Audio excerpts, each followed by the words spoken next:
ఈ వీడియోని స్టార్ట్ చేసే ముందు ఫస్ట్ ఇది వినండి, మీరు విన్న తర్వాత మాట్లాడతాను. చెన్నై బార్డర్ అనమాట మేము ఉండేది. సో అక్కడ పరిచయం. మా మా ఇంట్లో ఒప్పుకోలేదు, వాళ్ళ ఇంట్లో ఒప్పుకున్నారు. హిందూస్ వాళ్ళు ముస్లిం అని చెప్పి సెట్ కాదు, వేరే రిలేషన్ అంటే వేరే రిలీజియన్స్ సెట్ కాదు అని చెప్పి ఇంట్లో ఒప్పుకోలేదు. ఓకే. సో వాళ్ళ ఇంట్లో వాళ్ళ సైడ్ ఒప్పుకున్నారండి. సిటీ లేదని చెప్పి మేము నెల్లూరుకి షిఫ్ట్ అయ్యాం. నెల్లూరులో తిను ఇంటీరియర్ డిజైన్ కాంట్రాక్ట్ తీసుకునే ఒక అన్న మాకు హౌస్ చూసి పెట్టారు అక్కడ. దీంతో మీ అందరికి కూడా ఒక క్లారిటీ వచ్చేసింది అనుకుంటాను. ఎవరో ఏదో అన్నారని నేను ఈ ఆడియో క్లిప్స్ ని యాడ్ చేయలేదు. వాళ్ళని నమ్మించే ఉద్దేశం కూడా నాకు లేదు. వాళ్ళ వల్ల నిజంగా మన ఛానల్ ని చూసే వాళ్ళకు కూడా కొంతమంది డౌట్ పడుతూ ఉంటారు. సో వాళ్ళకి డౌట్ క్లియర్ చేయడానికి ఈ ఆడియో క్లిప్స్ ని ఇందులో యాడ్ చేయడం జరిగింది. ఇప్పటి వరకు నేను చేసిన వీడియోలన్నీ మన సబ్స్క్రైబర్ వాళ్ళ టైం నాకు ఇచ్చి అసలు ఏం జరిగిందో క్లియర్ గా నాతో ఫోన్ మాట్లాడి చెప్పినవే. ఈ ఇన్సిడెంట్ ఫేస్ చేసిన మన సబ్స్క్రైబర్ దాదాపు ఒక 2 గంటలు, ఇప్పటికీ ఇంకా స్టోరీ కంప్లీట్ అవ్వలేదు, అవ్వకుండానే 2 hours నాతో ఫోన్ మాట్లాడింది. వాళ్ళ టైం నాకు ఇస్తున్నారంటే దాని మీనింగ్ వాళ్ళు ఖాళీగా ఉన్నారని కాదు, వాళ్ళకి జరిగినట్టు ఇంకెవరికి జరగకూడదు, మేము ఇలా ఫేస్ చేసాము అందరికీ తెలియాలి అని ఒక ఉద్దేశంతో మాత్రమే వాళ్ళు వాళ్ళకి జరిగిన ఇన్సిడెంట్ ని మనతో షేర్ చేసుకుంటున్నారు. అసలు ఈ కబీస్ దయ్యం అంటే ఏంటి, తన లైఫ్ లో ఏ ఇన్సిడెంట్ ని ఫేస్ చేసింది, ఇవన్నీ తెలుసుకోవాలంటే అస్సలు లేట్ చేయకుండా వీడియోనైతే స్టార్ట్ చేసేద్దాం. మరి ఈ వీడియో స్టార్ట్ చేసే ముందు మీ అందరికీ కూడా ఏం చేయాలో తెలుసు కదా, ఒక లైక్ చేయండి. కుదిరితే కూడా ఈ స్టోరీ విన్న తర్వాత మీకేమనిపించిందో తప్పకుండా కమెంట్ చేయండి. అండ్ ఇంకో విషయం చెప్పడం మర్చిపోయాను, నేను లాస్ట్ టైం వీడియో అప్లోడ్ చేసినప్పుడు చాలా మంది కూడా వీడియో ఇంగ్లీష్లో వస్తుంది అని చెప్పారు. యూట్యూబ్ ఏంటంటే కొంతమంది క్రియేటర్స్కి వాళ్ళు వీడియోస్ అప్లోడ్ చేసిన దాన్ని బట్టి ఆటో డబ్బుడ్ అనే ఆప్షన్ ఆటోమేటిక్గా ఇచ్చేసింది. అందుకే మీకు లాస్ట్ టైం ఇంగ్లీష్లో వచ్చిందని చెప్పి మళ్ళీ ఆ వీడియోని డిలీట్ చేసి మళ్ళీ అప్లోడ్ చేశాను. నేను ఆటో డబ్బుడ్ ఆప్షన్ అనేది నేను ఆఫ్ చేశాను. ఒకవేళ ఇంగ్లీష్లో కనుక మీకు వస్తూ ఉంటే పైన వీడియోలో సెట్టింగ్స్ ఉంటాయి, ఆ సెట్టింగ్స్లో లాంగ్వేజ్ తెలుగు అని ఉంటుంది, ఒరిజినల్ తెలుగు అని ఉంటుంది, దాన్ని సెలెక్ట్ చేసుకొని ఆడియో వినండి. ఓకే, మరి వీడియోలోకి వెళ్దామా?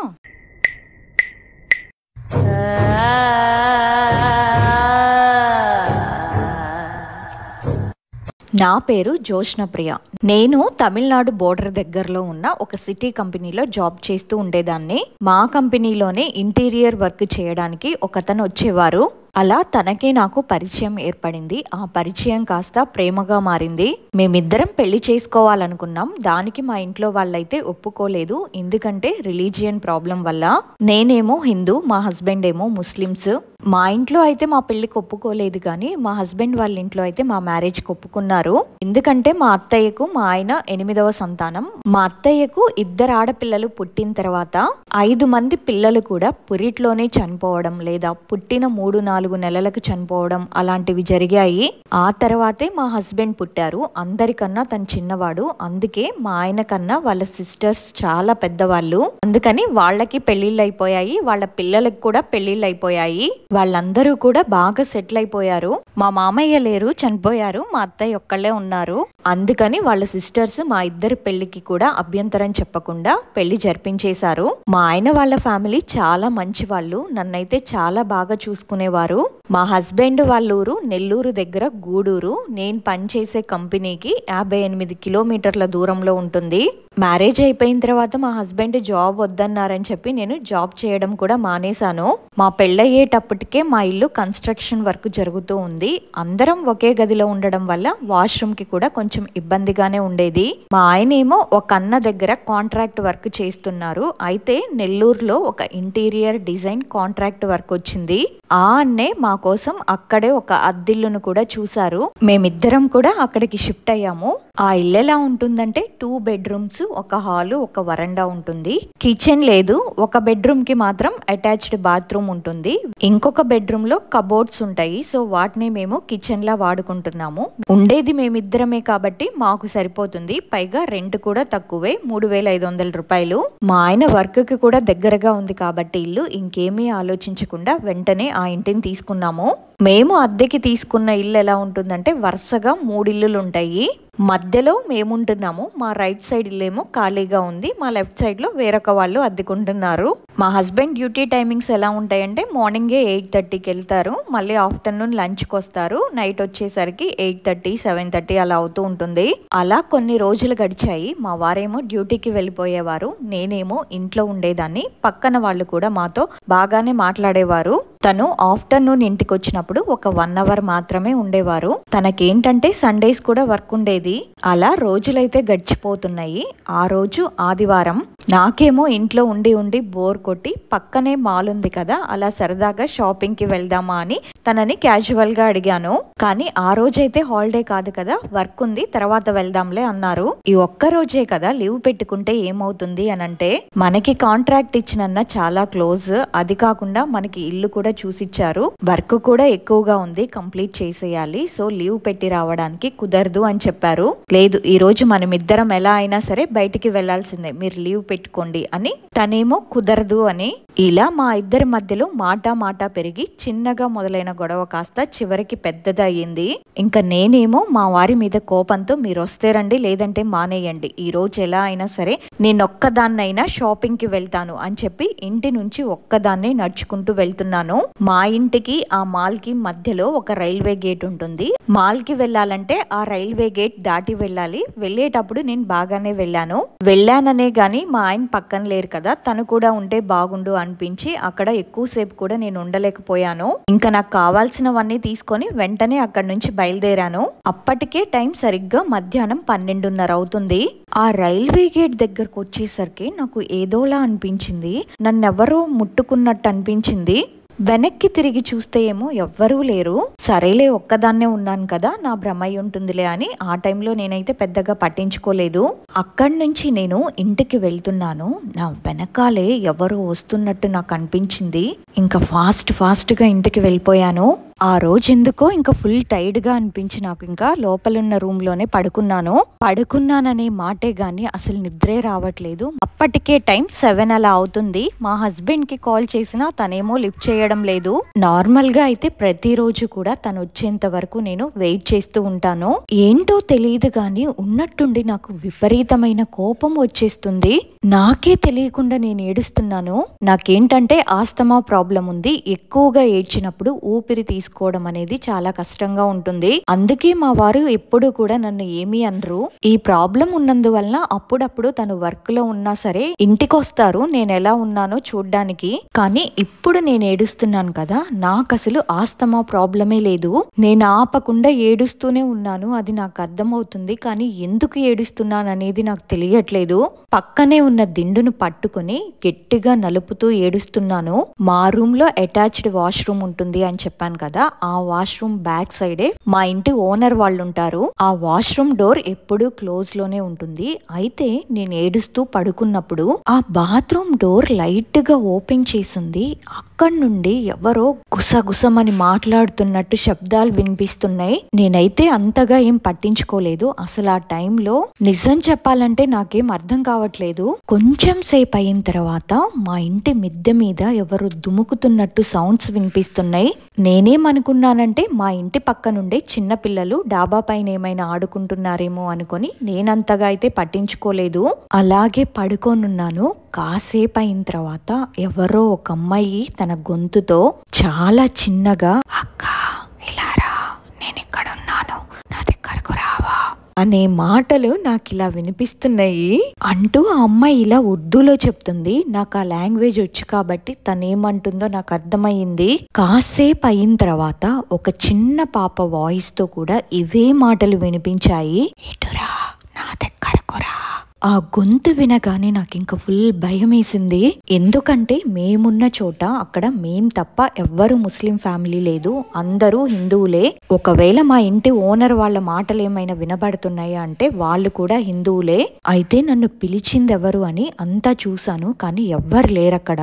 నాకు ఇంకా భయం వేసి ఏడుస్తూనే ఉన్నాను. నా బాడీ అయితే నా కంట్రోల్లో లేదు. అసలు అక్కడి నుంచి లేచి బయటికి వెళ్ళాలని కూడా నాకు అనిపించట్లేదు. అక్కడే కూర్చొని మా హస్బెండ్ కి అయితే కాల్ చేస్తూనే ఉన్నాను. నేను ఎన్నిసార్లు చేసినా సరే తను ఫోన్ అయితే లిఫ్ట్ చేయడం లేదు. భయం వేస్తుంది, ఏడుస్తూనే ఉన్నాను. సడన్ గా మా వాష్రూమ్ డోర్ ని ఎవరో కొట్టారు. ఆ సౌండ్ వినేసరికి నేను ఇంకా ఉలిక్కి పడ్డాను. ఇంత జరుగుతున్నా సరే నేను మాత్రం ఆ రూమ్ లో నుంచి బయటికి పోలేదు. పోవాలని కూడా నాకు అనిపించట్లేదు ఎందుకో. అలా ఒక 10 నిమిషాల తర్వాత మా వారి ఇంటికి వచ్చారు.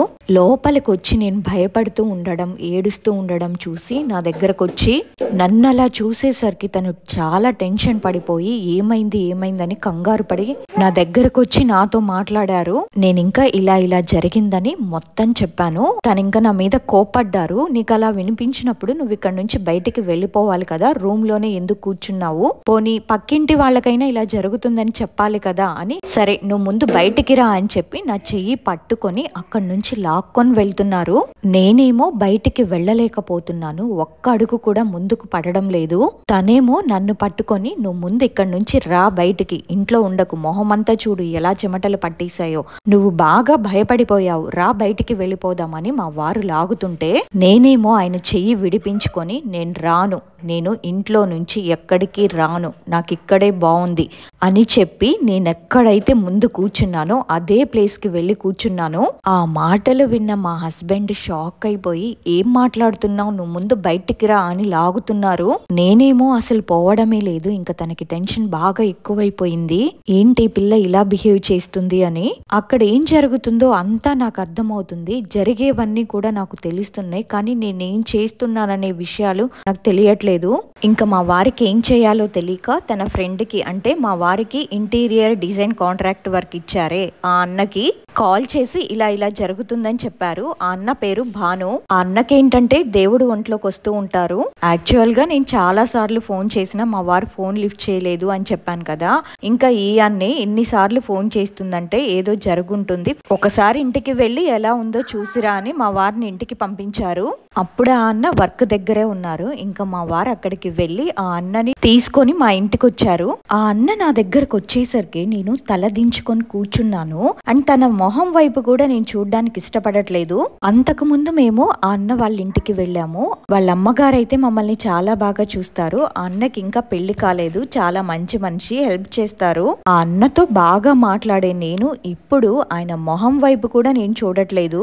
ఆ అన్నేమో నా ఎదురుగా నిలబడి ఏమైంది మా, ఎందుకు ఏడుస్తున్నావు, ఏమైంది చెప్పు అని ఇలా అంటుంటే నేనేమో నువ్వు ఇక్కడ నుంచి వెళ్ళిపో, నేను చూస్తుంటే నాకు సిగ్గేస్తుంది, పో, నేను నిన్ను చూడను అని ఇలా అంటున్నాను.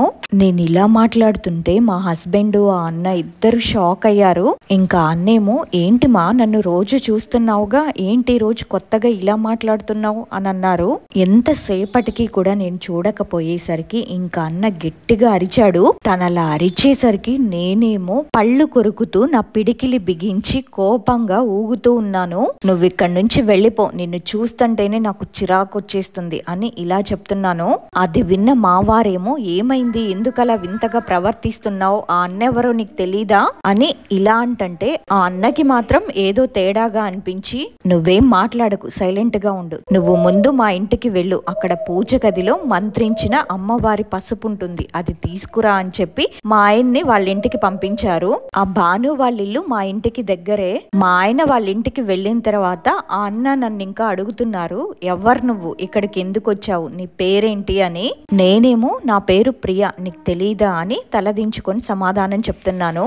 అవునా, నువ్వేనా, అయితే ఇలా చూడు ఒకసారి, నా మొహం ఎందుకు చూడట్లేదు, నువ్వు రోజు చూసే మొహమే కదా, ఎందుకు తలదించుకున్నావు అని ఇలా అడుగుతుంటే నేనేమో కోపంగా పళ్ళు కొరుకుతూ గట్టిగా శ్వాస తీసుకుంటూ వదులుతున్నాను. అప్పుడు ఆ అన్న ఇంకా మా ఇంటి బయటే చెట్లుంటాయి, వాటిలో ఒక కర్రని విరిచి గట్టిగా నా ముందు నేల మీద కొట్టి ఎవరు నువ్వు, ఎందుకు వచ్చావు అని మళ్ళీ అడిగాడు. నీకెందుకు చెప్పాలి, అసలు నీకు చెప్పాల్సిన అవసరమే నాకు లేదు, నువ్వు ఇక్కడి నుంచి వెళ్ళు ఫస్ట్ అన్నాను. విచిత్రం ఏంటంటే ఆ అన్న నా ముందు నిలబడింది, కర్రతో నేలను కొడుతుంది, అన్నీ నాకు తెలుస్తున్నాయి. కానీ ఆ అన్నతో నేనేం మాట్లాడుతున్నానో నాకు తెలియడం లేదు. ఇవన్నీ అన్ని ఆ తర్వాత నాకు మా ఆయన అన్న చెప్పారు. అవే మీతో ఇప్పుడు నేను చెప్తున్నాను. ఆ తర్వాత ఇంకా అన్న, సరే నీకెవరంటే ఇష్టం? శివుడంటే ఇష్టం కదా, ఓం నమ శివాయ చెప్పు అని ఇలా అన్నారు. నేనెందుకు చెప్పాలి, నేను చెప్పను, అయినా నాకు ఇష్టం ఉండదు శివుడంటే అన్నాను. ఇంకా అన్న నాకు బొట్టు పెట్టి శివనామం జపిస్తూ ఉంటే నేనేమో ఆపు ఆపు అని పళ్ళు కొరుకుతూ ఉన్నాను. దానికి తను, నువ్విలా చెప్తే మాట వినేలా లేవు, నిన్నేం చేయాలో నాకు తెలుసు అని నా ముందుకొచ్చి ఇక్కడి నుంచి వెళ్తావా వెళ్ళవా అని గట్టిగా అరిచాడు. ఆ తర్వాత కాసేపటికి మా హస్బెండ్ పసుపుని తీసుకొచ్చారు. ఆ పసుపుని నీళ్లలో కలిపి ముందు ఆ నీళ్లని ఇళ్లంతా చల్లారు, నా మీద కూడా కొన్ని చల్లారు, కొన్ని వాటర్ ఏమో తాగించారు. ఆ తర్వాత కాసేపటికి నన్ను బయటికి తీసుకొని వచ్చారు. ఆ అన్న మాతో ఏం చెప్పారంటే, తను దేనికో భయపడింది, ఈ రాత్రికి మా ఇంట్లోనే పడుకోండి, మార్నింగ్ మాట్లాడుకుందాం అని చెప్పి వాళ్ళ ఇంటికి తీసుకొని వెళ్ళాడు. మా ఆయనతోనేమో జరిగిన విషయాల గురించి ఇప్పుడేం తనతో నువ్వు మాట్లాడొద్దు, ఏదైనా ఉంటే రేపు పొద్దున మాట్లాడుకుందాం అని చెప్పారంట. వాళ్ళ ఇంటికి వెళ్ళి అక్కడే భోజనం చేసి ఆ రాత్రి అక్కడే పడుకున్నాము. ఆ మరుసటి రోజు ఉదయం 7:30-8 మేము మళ్ళీ మా ఇంటికి వెళ్ళాము. అయితే నాకు ఇంట్లోకి వెళ్ళాలంటేనే భయం వేస్తుంది. మా ఇంటి పక్కనుండే అక్క వాళ్ళకు కూడా తెలీదు మాకు ఇలా జరుగుతుంది అని. సరేలే ఎవ్వరికి కూడా తెలియకుండా ఉంచుదాం అని అనుకుంటున్నాను, కానీ ధైర్యం సరిపోవడం లేదు. అలా 2 రోజులు గడిచిపోయాయి. ఆ తర్వాత నాకేమీ అనిపించలేదు, నార్మల్ గానే బానే ఉన్నాను. ఆ తర్వాత చిన్న చిన్న వాటికి కూడా మా ఇద్దరి మధ్య గొడవలు రావడం మొదలయ్యాయి. మాటి మాటికి అరుచుకోవడం, కసురుకోవడం, కోప్పడ్డం, అలగడం, ఇలా నాకే తెలియకుండా జరిగేవి. కొన్నిసార్లు ఆ గొడవలో నేను మా వారి పైన చెయ్యి కూడా చేసుకునేదాన్నంట. కానీ నాకు మాత్రం ఏమీ తెలిసేది కాదు. ఏ చిన్న విషయం అయినా సరే మా ఆయన ఆ భాను అన్నతోనే చెప్పేవారు. అలా ఒక రోజు మా ఇద్దరి మధ్య చిన్న గొడవ అయ్యి మా ఆయన్ని గట్టిగా కొట్టానంట.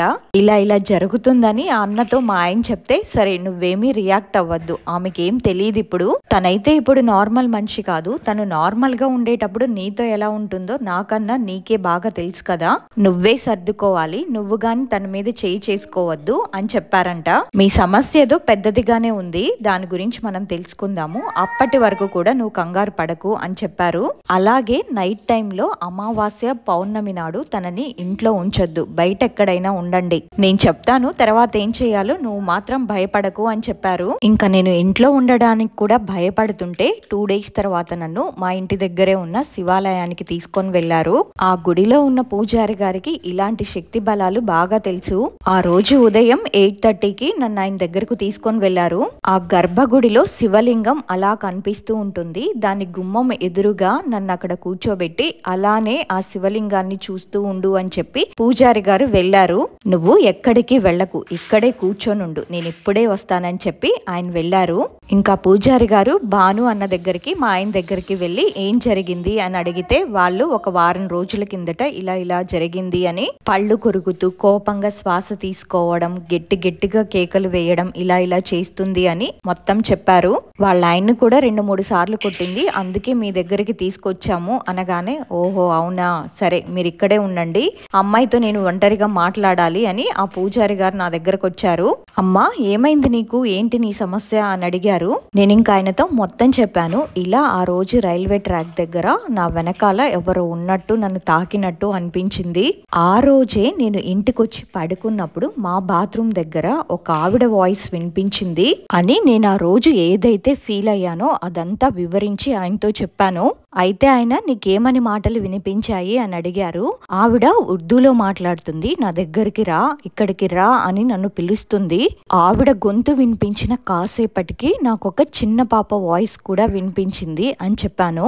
సరేనని ఆ పూజారి గారు దేవుడి దగ్గర పెట్టిన రుద్రాక్షమాలని, విభూదిని ఇంకా ఏవేవో ఇచ్చారు. ఆ తర్వాత పూజారి గారు భాను అన్నతో మా ఆయనతో, ఈ అమ్మాయి ఏ సమయానికైతే భయపడిందో అదే సమయానికి ఒంటరిగా ఈ రోజు రాత్రి ఆ రూమ్ లోనే ఉండమని చెప్పారు. అయితే మీ ఇద్దరిలో ఎవ్వరూ కూడా ఆమె దగ్గర ఉండకండి, ఒక్కతే ఉండాలి, ఆ బాత్రూమ్ డోర్ కూడా ఓపెన్ చేసి ఇంట్లోనే ఉండమని చెప్పారు. మళ్ళీ తనకు అలాంటి గొంతేదైనా వినిపిస్తే నేను ఒక ప్లేస్ చెప్తాను, ఆ ప్లేస్ కి వెళ్ళాలి మీరు అని చెప్పారు. సరేనని అక్కడి నుంచి మేమైతే ఇంటికి వచ్చేసాము. ఆ రోజు రాత్రి మా వారు నాకు ఒక ఫోన్ ఇచ్చి ఒంటరిగా నన్ను ఆ రూమ్ లోకి పంపించారు. ఏదైనా ఎమర్జెన్సీ అయితే మాకు ఫోన్ చేయమని చెప్పి మా ఆయనను భాను అన్నయ్య మా ఇంటికి కొంచెం దూరంలో బైక్ పెట్టుకొని వాళ్ళిద్దరు అక్కడే ఉన్నారు. అయితే నాకేమో అసలు ఆ రూమ్ లోకి వెళ్ళడానికే భయంగా ఉంది. అయినా సరే ధైర్యం తెచ్చుకొని లోపలికి వెళ్ళాను. నాకు ఆ రోజు ఎక్కడైతే ఆ గొంతు వినిపించిందో అదే ప్లేస్ కి వెళ్ళి కూర్చున్నాను. ఒక 20 నిమిషాల వరకు కూడా ఏ చప్పుడు లేదు. నాకైతే కొంచెం భయంగానే ఉంది, కానీ నాకు ఏ చప్పుళ్ళు అయితే వినిపించలేదు. మా హస్బెండ్ ముస్లిం అవ్వడంతో తన దగ్గర ఒక చిన్న సూరా బుక్ ఉండేది. ఆ బుక్ లో ఉన్న ఐతల్ కుర్సీని చదువుకుంటూ ఉండేదాన్ని నాకు భయం వేసినప్పుడల్లా. అండ్ ప్రతిరోజు పడుకునేటప్పుడు కూడా నేను ఆ సూరాని చదువుతూ ఉండేదాన్ని. అప్పుడు కూడా ఆ బుక్ లో ఉన్న సూరాలే చదువుకుంటూ కూర్చున్నాను. కాసేపటి తర్వాత ఎందుకో నాకు ఆ రూమ్ లో ఉండాలి అనిపించలేదు. బయటికి వెళ్ళిపోదాం అనుకునే సమయానికి ఇంకా నేను నా అడుగు తీసి బయట పెడుతున్నానో లేదో బాత్రూమ్ డోర్ ని ఎవరో గట్టిగా కొట్టినట్టు సౌండ్ వినపడింది. ఎవరో మాట్లాడుతున్నట్టు మాటలు వినిపిస్తున్నాయి, కానీ నాకు స్పష్టంగా అర్థం అవ్వడం లేదు. ఇంకంతే ఫుల్ గా భయం వేసి వెంటనే మా హస్బెండ్ కి కాల్ చేశాను, త్వరగా ఇంటికి వచ్చేయమని. దగ్గరలోనే ఉన్నారు కాబట్టి ఫోన్ చేయగానే వాళ్ళు వచ్చేసారు.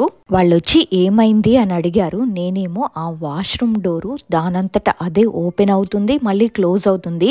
గట్టిగా కొట్టుకుంటూ క్లోజ్ అయ్యింది. ఇంకా నాకు భయం వేసి ఒక్క నిమిషం కూడా అక్కడ ఉండకుండా పారిపోయి బయటికి వచ్చేసాను అంటూ ఏడుస్తూ ఇలా చెప్తున్నాను. సరే నువ్వేం భయపడకు, నేను పూజారి గారికి ఫోన్ చేసి జరిగిందంతా చెప్తాను అని పూజారి గారికి ఫోన్ చేశారు. ఆయన ఏం చెప్పారంటే, ఒక ఆత్మ అక్కడుంది, ఆ ఆత్మ ఆమెలోకి ప్రవేశించడానికి చూస్తుంది, కానీ ఆ ఆత్మ ఆమెను ఆవహించలేకపోతుంది. దానివల్లే వాళ్ళిద్దరి మధ్య గొడవలు పెట్టి వాళ్ళని విడగొట్టడానికి చూస్తుంది. అయితే ఆ ఆత్మ మాత్రం ఎప్పుడూ ఆమెతోనే ఉంటుంది. ఛాన్స్ కోసం వెయిట్ చేస్తూ ఉంది, దొరికితే మాత్రం ఆవహిస్తుంది, జాగ్రత్త అని చెప్పారంట. ఆ పూజారి గారితో ఫోన్లో మాట్లాడాక ఇంకా భాను అన్నేమో నాకు నెల్లూరు పక్కన చిన్న పల్లెటూరు ఉంది కదా, ఆ ఊర్లో ఒక పూజ ఉంది, నేను అక్కడికి వెళ్ళాలి, నేను 2 రోజుల వరకు అక్కడే ఉంటాను, ఏదైనా ఎమర్జెన్సీ అయితే నాకు ఫోన్ చేయండి, మీరు మాత్రం ఇంట్లో అయితే పడుకోకండి, మీ బిల్డింగ్ పైన పడుకోండి, ఒంటరిగా మాత్రం మీరు రూమ్ లో పడుకోవద్దు, అందరూ ఉన్న చోట పడుకోండి, ఎందుకంటే అమావాస్యకి ఇంకా 2 రోజులే ఉంది, దాని తీవ్రత నువ్వు తట్టుకోలేవు, నాకే దాని అరుపు వింటే చాలా భయం వేసింది, అందుకే చెప్తున్నాను, తనని మాత్రం ఒంటరిగా ఉండనివ్వకు, ఇంట్లోకి కూడా పోనివ్వకు, బయటే ఉంచు, జాగ్రత్తగా చూసుకో, తనేం చేసినా సరే తనని ఒక్క మాట కూడా మాట్లాడకు అని చెప్పి ఆ అన్న వెళ్ళిపోయారు. సరే ఏం కాదులే, మనమైతే భయపడకూడదు, భయపడితే అది ఇంకా ఎక్కువ చేస్తుంది అనుకొని నేను మా ఆయన ఇంకా ఇద్దరం కూడా కొంచెం ధైర్యం తెచ్చుకొని ఆ ఇంట్లోనే ఉన్నాము. మార్నింగ్ అంతా ఇంట్లోనే ఉండేవాళ్ళం, ఇంకా నైట్ అయితే డాబా పైకి వెళ్లి పడుకునే వాళ్ళం. అది వేసవి కాలం కాబట్టి మా ఇంటి పక్కన వాళ్ళందరూ కూడా మేడపైనే పడుకునేవారు. ఆ అన్న మా ఆయనతో చెప్పిన విషయాలేవి మా వారు నాతో చెప్పలేదు. నాకేం చెప్పారంటే, మనం మేడపైన పడుకుందాం, చల్లగా గాలి కూడా వస్తుంది, పైగా అందరూ కూడా ఎవరి బిల్డింగ్ మీద వాళ్ళు పడుకున్నారు అని చెప్పి నన్ను మేడపైకి తీసుకొని వెళ్లారు. 2 రోజుల వరకు అయితే నేను బానే ఉన్నాను, నాకేం లేదు. ఆ తర్వాత రోజే అమావాస్య, ఆ రోజు రాత్రి కూడా నన్ను మేడపైకి తీసుకొని వెళ్లారు. 9ంటికి అలా వెళ్ళాము. కాసేపు అందరం కూడా మాటలు చెప్పుకొని పడుకున్నాము. ఆ తర్వాత నేను ఎప్పుడు నిద్ర లేచానో తెలియదు. లేచి సైలెంట్ గా నేను కూర్చొని మా ఆయన వైపే కళ్ళు పెద్దవి చేసి చూస్తూ, పళ్ళు కొరుకుతూ, నా బెడ్షీట్ ని నలుపుతూ, ఊపిరి గట్టిగా పీలుస్తూ వదులుతూ మూలుగుతూ కూర్చున్నానంట. ఇంకా మా వారికి తెలుస్తుంది నాకు ఆస్తమా ఉంది కదా, నేను ఎప్పుడైనా ఊపిరి పీల్చుకోవడానికి ఇబ్బంది పడితే ఆ సౌండ్స్ కి మా వారికి మెలకువ వచ్చేస్తుంది. అలా ఆ రోజు కూడా మా వారికి మెలకువ వచ్చింది. టైం చూస్తే రాత్రి 11 అవుతుంది. తను లేచి చూసేసరికి నేనేమో పళ్ళు కొరుకుతూ చేతుల్ని గట్టిగా పిసుక్కుంటూ ఉన్నానంట. ఇంకా వెంటనే మా వారు నా చెయ్యి పట్టుకొని ఏమైంది అని అడిగారు.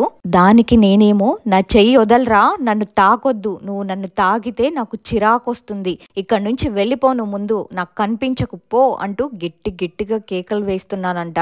ఆ అరుపులకి ఇంకా మా ఆయనకి భయం వేసి వెంటనే భాను అన్నయ్యకి కాల్ చేసి ఇలా జరుగుతుంది, ఇప్పుడు ఏం చేయాలి అని అడిగారు.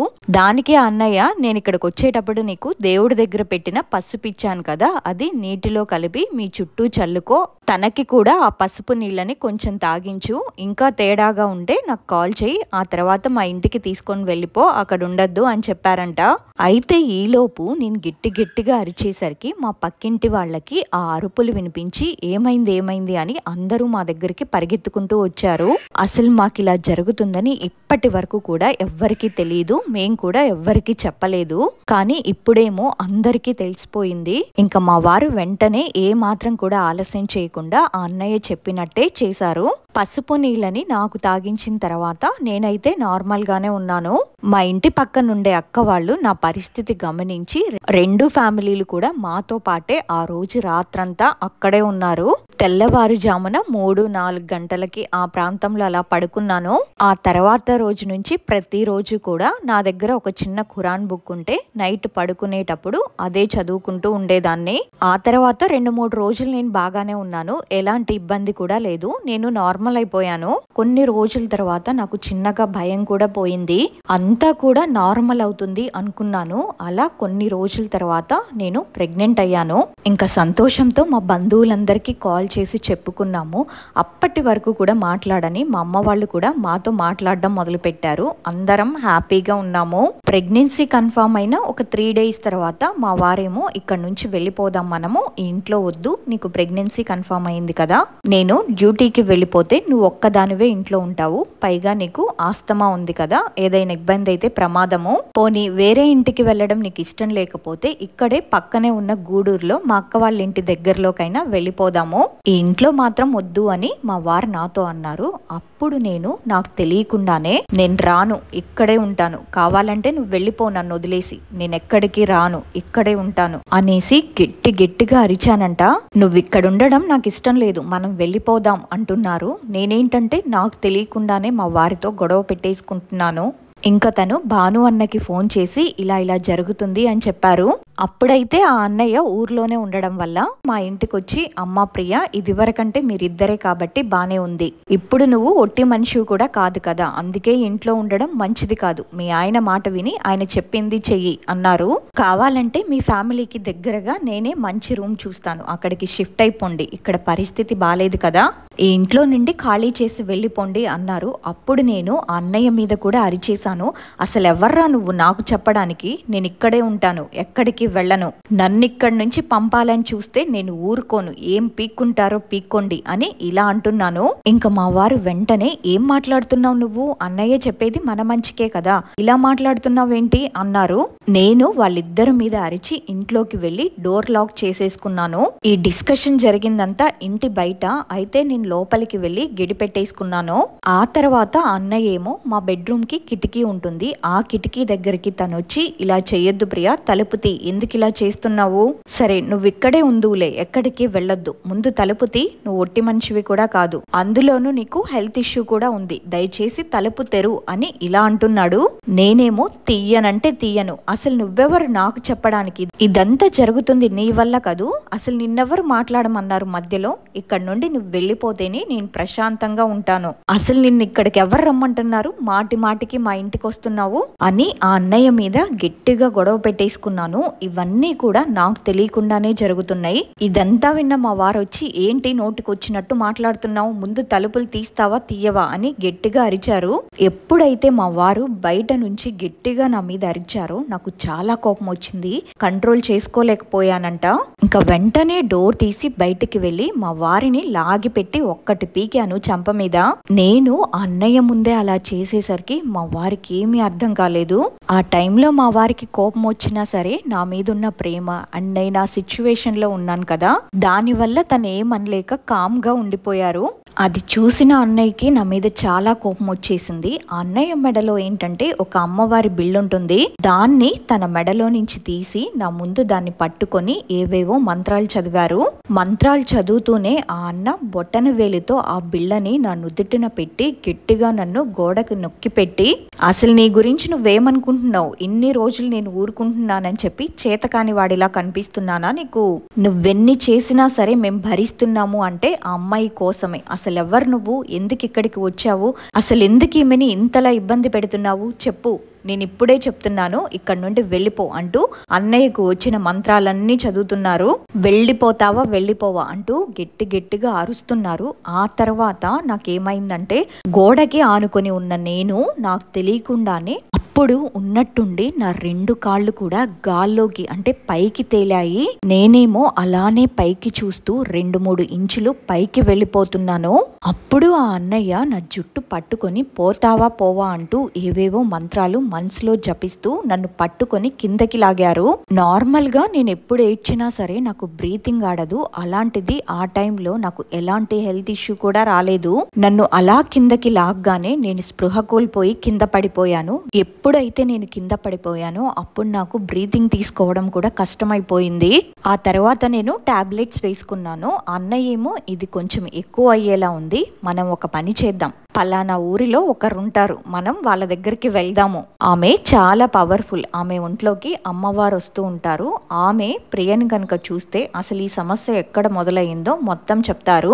ఆమె దగ్గరికి వెళ్దాము, అసలు ఇలా ఎందుకు అవుతుంది, ఎవరు అనేది కనుక్కుందాము అని చెప్పారు. ఇక మేమందరం కూడా పలానా రోజు వెళ్దాము అనుకునే లోపే ఆ ముందు రోజు అన్నయ్యకి ఏమైందంటే వాళ్ళ ఇంట్లో పని మనిషి మా వారికి ఫోన్ చేసి, సారు భానుబాబు గారికి ఉన్నట్టుండి ఏమైందో తెలియదు, ఎప్పుడు ఉండేలా లేరాయన, ఆయన పైకి చూసుకుంటూ తనలో తానే మాట్లాడుకుంటూ కాళ్ళకి చెప్పులు కూడా వేసుకోకుండా ఇంట్లో నుండి వెళ్ళిపోయారు, ఎక్కడికి వెళ్ళిపోయారో కూడా తెలియడం లేదు అని భయపడుతూ ఏడుస్తూ ఫోన్ చేసి చెప్పింది. ఆ అన్నకేంటంటే ఇంకా పెళ్లి కాలేదు, ఇంట్లో వాళ్ళ అమ్మ ఒక్కటే ఉంటారు. వాళ్ళ అమ్మ కూడా డెఫ్ అండ్ డమ్ అన్నమాట. ఏదైనా విషయం మనతో మాట్లాడాలంటే సైగలు చేస్తూ ఉంటారు. అందుకే ఆ రోజు వాళ్ళ ఇంట్లో పని మనిషి మా వారికి ఫోన్ చేసి చెప్పింది. అది విన్న మా వారికి అసలు నోట్లో నుంచి మాట రాలేదు, ఏం చెయ్యాలో కూడా అర్థం కాలేదు. ఇంకా వెంటనే బైక్ స్టార్ట్ చేసి ఇంటి నుంచి బయలుదేరి వెళ్లి ఊరంతా తిరిగొచ్చారు. అన్ని చోట్ల వెతికారు, కానీ ఆ అన్నయ్య మాత్రం ఎక్కడా కనిపించకపోయేసరికి తిరిగి ఇంటికి వచ్చి అసలు తను ఎక్కడికెళ్ళాడు, ఎందుకలా ప్రవర్తిస్తున్నాడు, చాలా చోట్ల వెతికాను కానీ తను ఎక్కడా కనిపించలేదు అని అన్నయ్య కోసం చాలా బాధపడ్డారు. ఇంతవరకు పార్ట్ 1 అన్నమాట. నెక్స్ట్ పార్ట్ లో ఏం జరుగుతుందంటే అసలు ఆ అన్నయ్యకి ఏమైంది, అన్నయ్య మళ్ళీ కనబడ్డారా, ఆ అన్నయ్య అలా అయిపోవడానికి కారణం కూడా ఈ కబీస్ దయ్యమేనా, అసలు ఈ కబీస్ దయ్యం అంటే ఏంటి అని చాలా మందికి డౌట్ వచ్చి ఉంటుంది. పార్ట్ 1 చూసారు కదా, ఈ పార్ట్కే కొంతమందికి అర్థమైపోయి ఉండాలి. అసలు దీని గురించి డీటెయిల్ గా నేను దీని కన్క్లూజన్ లో చెప్తాను. ఆ భాను అన్న, ఈ ప్రియ తన హస్బెండ్, ఈ ముగ్గురు కలిసి ఒక చోటకి వెళ్ళాలి అనుకున్నారు. మరి అక్కడికి వెళ్ళారా, ఆ తర్వాత ఏం జరిగింది అనేది పార్ట్ 2 లో చెప్తాను. నిన్న ఒక పోస్ట్ పెట్టాను కదా, కొంతమంది తెలియక మన ఛానల్ గురించి ఇండైరెక్ట్ గా మాట్లాడుతున్నారు అని. వాళ్ళు సబ్స్క్రైబర్స్ కాదు, నెగిటివ్ కమెంట్స్ పెట్టే వాళ్ళు కాదు, వేరే ఛానల్ వాళ్ళు వాళ్ళ వీడియోలో మన ఛానల్ గురించి ఇండైరెక్ట్ గా చెప్పారు. వాళ్ళ ఛానల్ నేమ్ కూడా నేను మెన్షన్ చేయాలని అనుకోవట్లేదు. ఇలా మీ గురించి వీడియోలో పెట్టారని మన సబ్స్క్రైబర్స్ ఇన్స్టాలో షేర్ చేశారు. ఇంకా వాళ్ళు ఏం చెప్పారంటే, అక్క అసలు ఆమె మన ఛానల్ గురించి ఎంత ఇదిగా మాట్లాడింది, ఆమెని ఎవరైనా ఒక్క మాట అంటే ఆమె ఊరుకోదు, అలాంటిది ఆమెకి మన ఛానల్ గురించి ఎందుకక్క, ఆమె వీడియో లేదా ఆమె చేసుకోవచ్చుగా, నువ్వు మాత్రం దీని మీద రియాక్ట్ అవ్వాలి అని ఇలా మెసేజ్లు పంపించారు. మీరు పంపించిన మెసేజ్లు చూసి నాకు ఫస్ట్ హ్యాపీనెస్ అన్నమాట. ఎందుకంటే మన ఛానల్ గురించి మాట్లాడినప్పుడు ముందు మీకు కోపం వచ్చింది కదా, సో అది చాలు నాకు, అభిమానం చాలు నాకు. మీరు నా మీద చూపిస్తున్న ఈ అభిమానం ముందు పక్క వాళ్ళు చూపిస్తున్న ద్వేషం ఎంత చెప్పండి, నాకు మీ ప్రేమే చాలు. అందుకే ఇన్ని రోజులు కూడా నేను ఆ వీడియోకి రియాక్ట్ అవ్వలేదు. నేను ఆ వీడియో చూసాను, నాకు కూడా చాలా మాటలు అనాలనుంది, కానీ నేను మాత్రం అనను. ఎందుకంటే నేనేంటో నాకు తెలుసు కాబట్టి. నేనైతే ఎవ్వరి జోలికి వెళ్ళను, ఎవ్వరి గురించి కూడా వీడియోలో మాట్లాడను. ఒకవేళ నెగిటివ్ కమెంట్స్ పెట్టిన సబ్స్క్రైబర్స్ గురించి అప్పుడప్పుడు మాట్లాడతాను తప్ప వేరే యూట్యూబర్స్ గురించి నేను అస్సలు మాట్లాడలేదు, ఎప్పుడు కూడా మాట్లాడను కూడా. ఎందుకంటే ఎవరి కంటెంట్ వాళ్ళది, ఎవరి టాలెంట్ వాళ్ళది. నా పని నేను చేసుకుంటూ ఉన్నా సరే ఓర్వలేక నన్ను కదిలిస్తూ ఉన్నారు. సరే ఎన్ని రోజులు అలా కదిలిస్తారో చూద్దామని నేను లైట్ తీసుకున్నాను. సో అదండి, మనసులో ఉన్నవన్నీ మీతో చెప్పుకుంటే నా భారం తీరిపోతుంది, అందుకే చెప్పాను తప్ప ఇంకేం లేదు. పార్ట్ 1 వీడియో చూసారు కదా, ఈ ఇన్సిడెంట్ విన్న తర్వాత మీకేమనిపించిందో కమెంట్ చేయండి. అలాగే ఈ వీడియో కనుక నచ్చినట్టయితే తప్పకుండా ఒక లైక్ చేయండి. పార్ట్ 2 వీడియో నేను ఫ్రైడే అప్లోడ్ చేస్తాను. ఇలాంటి మంచి మంచి రియల్ ఇన్సిడెంట్స్ మీరు వినాలనుకుంటే నా ఛానల్ని సబ్స్క్రైబ్ చేసుకోండి. అలాగే ఎప్పుడు వీడియో అప్లోడ్ చేసినా వెంటనే మీకు నోటిఫికేషన్ రావాలంటే నా ఛానల్లో ఉన్న గంటను కూడా నొక్కేయండి. పార్ట్ 2 వీడియోతో ఈ శుక్రవారం కలుద్దాం. అంతవరకు బై బై.